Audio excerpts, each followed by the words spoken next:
What if I told you that the heaviest thing you're carrying right now isn't even yours? Think about that for a second. Right now, in this very moment, you're holding on to something. Maybe it's words someone spoke over you when you were too young to know they were lies. Maybe it's a door that closed so violently it shattered something inside you.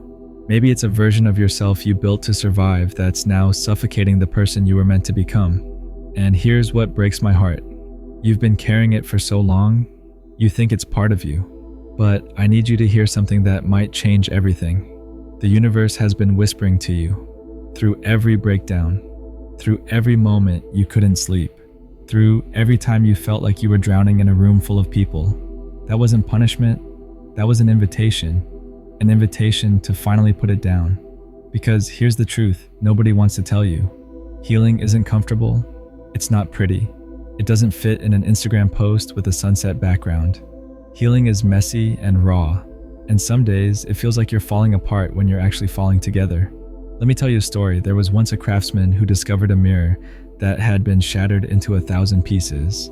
Most people walked past it, saw the broken glass, and kept moving. But this craftsman, he saw something different. He spent months carefully gathering every single piece, not to glue them back the way they were. That was impossible, but to create something new, a mosaic. And when he was done, that mirror reflected light in ways the original never could. The cracks didn't make it weaker, they made it luminous. You are that mirror, and I know you've spent years thinking your brokenness disqualified you, that your scars made you unworthy, that your story was too messy for anything beautiful to grow from it. But what if those cracks are exactly where the light gets in? What if your healing isn't about going back to who you were before you broke, but becoming who you're meant to be because you broke? But here's where it gets real. You can't heal while you're still drinking the poison. I'm talking to the person who keeps texting the ex who destroyed them, convincing yourself this time will be different. I'm talking to the one scrolling through everyone else's highlight reel at 2 a.m., using their success to confirm your failure. I'm talking to the one who knows exactly what's draining them. The job, the friendship, the habit, the thought pattern, and keeps choosing it anyway. Because familiar pain feels safer than unknown peace. You're not healing, you're coping. And there's a universe of difference between the two. Coping is survival mode. It's numbing out. It's making it through another day without falling apart. And listen, sometimes that's exactly where you need to be. Sometimes just surviving is the bravest thing you can do. But healing is when you stop running from the pain and turn around to face it. When you finally say, "You've had power over me for long enough. Today, I take it back." There's an old story about a gardener who couldn't understand why nothing would grow in his garden. He had the best seeds, the richest soil, plenty of water and sunlight, but everything he planted withered and died. One day, a stranger walked by and asked him a simple question. What was here before? The gardener remembered. Years ago, this plot of land had been a dumping ground, toxic waste, poison that had seeped deep into the earth. You can't grow new life, the stranger said, in soil that's still poisoned by what was. So the gardener spent an entire year not planting anything, just clearing, removing, detoxifying, layer by layer, handful by handful, extracting the poison that had been buried so deep, he'd forgotten it was there. And the next spring, his garden exploded with life. You are that garden. And I know you want to skip the clearing part. You want to plant new dreams, new relationships, new versions of yourself right now. But beautiful things can't grow in toxic soil. Not because you're not good enough, not because you don't deserve it, but because healing has a sequence, and skipping steps only delays your blooming. Let me ask you something that might hurt. How many times have you promised yourself, never again, only to find yourself right back there? Different person, same wound, different job, same disrespect, different city, same emptiness. You keep thinking the problem is outside of you, that if you could just find the right person, the right opportunity, the right circumstances, then you'd finally feel whole. But here's what the universe keeps trying to show you through every repeated pattern. You're not attracting what you want. You're attracting what you are. And I don't mean that in some judgmental way. I mean it as a compass pointing you toward your work. If you keep meeting people who abandon you, there's a part of you that abandoned yourself first. If you keep ending up in situations where you're not valued, there's a part of you that doesn't believe you're valuable. If chaos keeps finding you, there's chaos you haven't resolved within you. The universe isn't punishing you with these patterns. It's giving you opportunities to heal the original wound. Imagine you're standing at the edge of a river.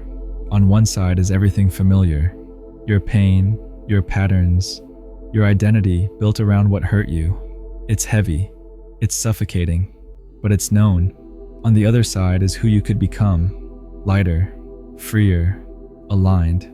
But to get there, you have to cross, and the river is cold and deep, and you can't see the bottom.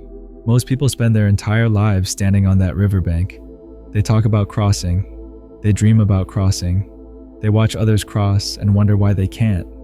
But when it comes time to actually step in, they turn back, because the fear of drowning feels more real than the possibility of reaching the other side. But here's what I need you to understand. You're already drowning right where you're standing. You're just drowning in slow motion, convincing yourself you're breathing because your head's above water. The river isn't the danger. Staying on the bank is. So let me give you something right now, something you've been waiting for someone to say. You have permission to heal. You have permission to stop being strong for everyone else and fall apart for yourself. You have permission to close chapters even if others wanted to keep reading. You have permission to outgrow the version of you that people fell in love with. You have permission to disappoint people who were never going to be satisfied anyway. You have permission to prioritize your peace over their comfort. You have permission to not have all the answers. You have permission to start over and over and over again until you get it right. Nobody's coming to rescue you. Not because you're not worth rescuing, but because you're not something that needs rescuing. You're something that needs remembering. You're something that needs excavating from underneath all the layers you built to protect yourself from being hurt again. You know what a caterpillar does inside a cocoon? It doesn't just grow wings and walk out. It completely dissolves. It becomes liquid. Its entire body breaks down into genetic soup before it can reconstruct itself as something new. That's what healing is. It's not gentle improvement. It's complete transformation.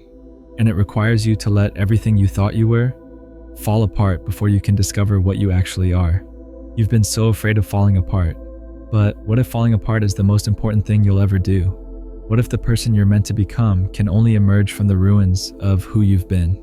And here's why this matters more than you know. There are people in your future who need the healed version of you. A child who will learn what self-love looks like by watching you practice it. A friend who will find the courage to leave their own toxic situation because you showed them it's possible. A stranger who will hear your story one day and realize they're not alone. But if you don't heal, if you keep passing down trauma instead of wisdom, pain instead of power, wounds instead of lessons, then the cycle continues. Your unhealed wounds don't just affect you. They ripple forward into every relationship, every decision, every moment of your future. You think you're just surviving today, but you're also creating the template for tomorrow. So here's your moment right now. Not later, not after things calm down, not after you feel more confident or less afraid. Right now, wherever you are, in your car with the engine off, sitting in your room, staring at the ceiling, walking with headphones in trying to outrun your thoughts. This is your moment.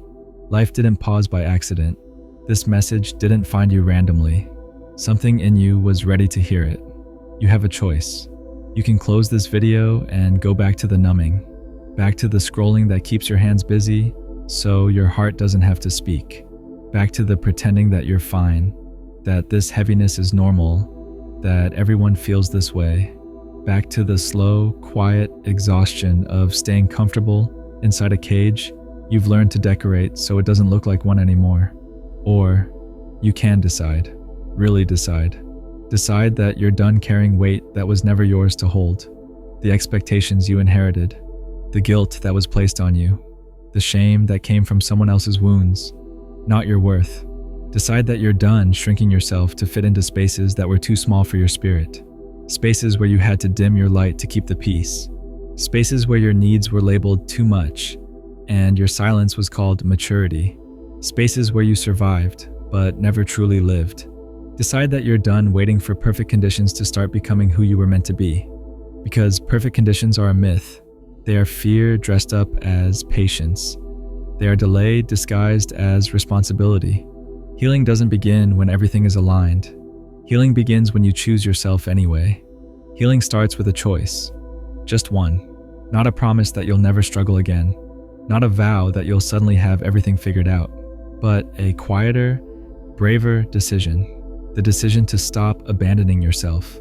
To stop betraying your own knowing just to keep others comfortable. To stop negotiating with your peace as if it's optional or conditional. And if something in this message moved you, if you felt that subtle shift deep inside, the one that doesn't scream but settles, I want you to do something with me. Come down to the comments and type 3 simple words.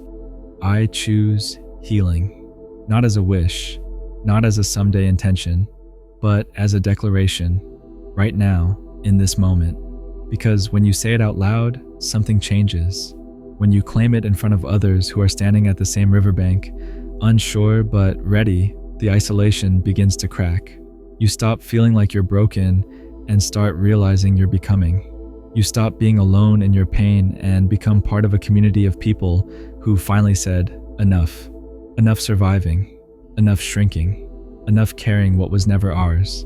And if you know someone who's standing at that riverbank, someone exhausted from being strong, someone quietly drowning while telling everyone they're fine, someone who needs permission to finally put the weight down, share this with them. Not to fix them, not to pressure them, but to remind them they're not alone. Invite them to declare it with us. I choose healing, because healing isn't something you do in isolation. It's something we do together, in honesty, in witness, in shared courage. Subscribe if you want to stay connected to this work. And if supporting through Super Thanks feels right, it helps create more spaces like this. Spaces where truth is spoken gently but clearly. But real talk, the fact that you're here, listening, feeling, allowing yourself to be present with this message, that matters. I don't take that lightly. Thank you for being here. The universe isn't waiting for you to be perfect. It's waiting for you to be ready. And I don't know your story. I don't know what broke you or how many times you tried to heal and slipped back into old patterns. I don't know how many nights you convinced yourself to just make it through one more day. But I do know this. You're still here, still breathing, still capable of beginning again. That's not coincidence. That's not luck. That's resilience. That's proof that your story isn't over yet. So heal. Not for them. Not for applause, not for who you'll become in the eyes of the world. Heal because you deserve to feel sunlight again without flinching. Heal because your soul is tired of wearing armor to places where it wanted to rest. Heal because the truest version of you is waiting patiently on the other side of your courage. And when you do, when you finally put down what you were never meant to carry, you won't just change your life. You'll remember who you always were. Beneath everything that tried to bury you, the river is waiting, and you are stronger than you think. It's time to cross. Until next time, may you find the courage, again and again, to choose yourself.